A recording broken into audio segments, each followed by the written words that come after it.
response to the first question. The best way to describe FANO is as a historical grassroots movement of resistance for either justice or defense of country. Over what is assumed as a very long time in Ethiopia's history, FANO has become the pan-Ethiopian cultural phenomenon. But we now see FANO as manifest only in the Amhara region, attempt to the unique challenge facing the Amhara.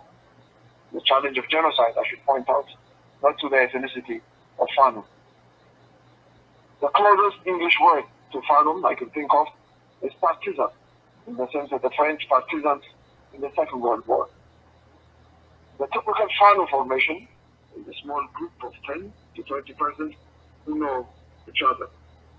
Each group has its own leader. In due course, these small groups form larger groups.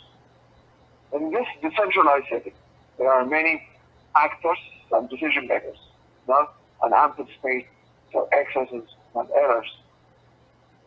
But even in this decentralized setting, the events over the past 30 days, in which most of the Amhara region was captured by FANO groups, have clearly shown how responsible FANO is as a movement. There have been no reports of arbitrary killing, robberies, damage to either government or private property. Nevertheless, I know that there are reports of human rights violations by FANO groups.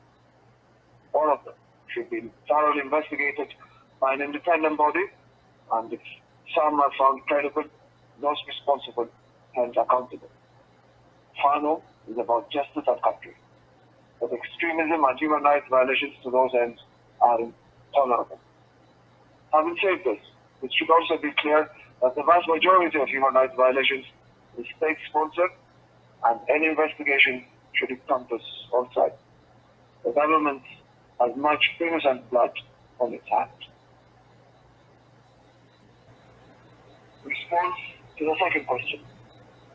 Uniquely in Africa, or anywhere else in the 21st century for that matter, ethnic parties which have embraced Joseph Stalin's thesis of what he termed as the rights of nations and nationalities dominate Ethiopia's political landscape. I will not dwell on the merits or demerits of Stalin's thesis, but can categorically state that we, as APF, harbor no intention for Amharas as a people or as a region within the context of the rights of nations and nationalities. We tilt towards Hegel's conception of history and the greater Ethiopian thesis of Donald Nega. We have an ethnic name and an ethnic organization as a byproduct of an ongoing state-sponsored ethnic-based labeling, categorization, demonization, mass displacement, and mass killings of Amhara. All these are well-known hallmarks of genocide. In other words, we derive our name and identity from the victims of genocide. Our paramount quest and vision is the prevention of genocide. To this noble end, we recognize that the emphasis of identity politics is an essential goal.